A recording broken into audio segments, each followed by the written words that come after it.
If you think back to your first ever teaching session, what did you do? Did you think about how you were going to teach? Did you design the session?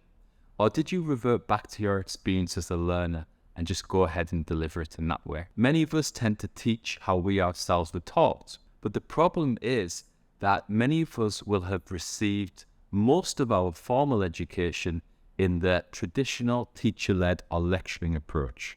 However, research in learning science has shown us that a student passively listening to a lecture, for example, is not the most effective way to learn.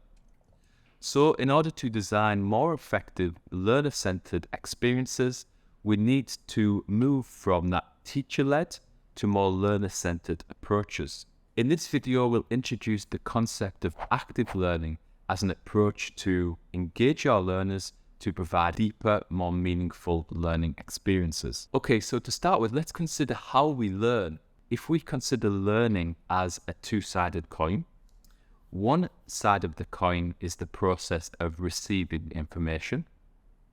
And for learning to effectively occur, we need the second side of the coin, which is to do something with that information, to process it, to synthesize it, to link it to prior understanding, but essentially to form new understanding or knowledge. So through this two-step process, again, it's an oversimplification, but what I'm trying to say is that to just receive information in any form does not in itself lead to understanding or learning, because it's only one side of the coin.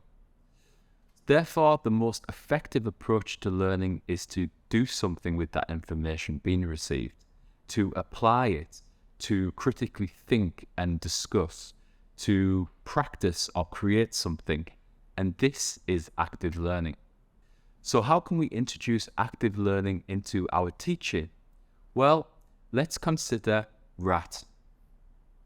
The first step of RAT is to consider the role of the educator, transitioning from just delivering information to facilitating a learning experience.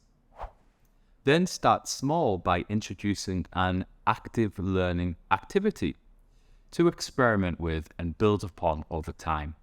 Examples of these activities include questions, discussions, debates, collaborative group work, anything that shifts the emphasis towards the student to do rather than to listen.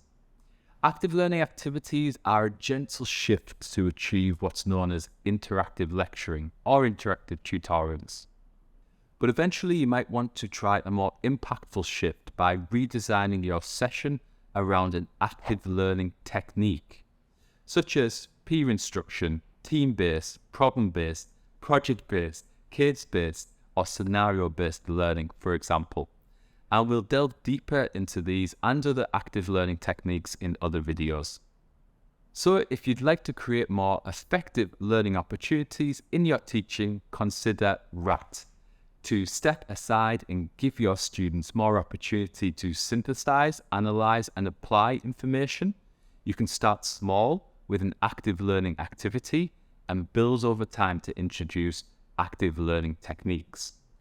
I hope you got value from this video. Let us know in the comments below what you think, and don't forget to subscribe to see more of our content.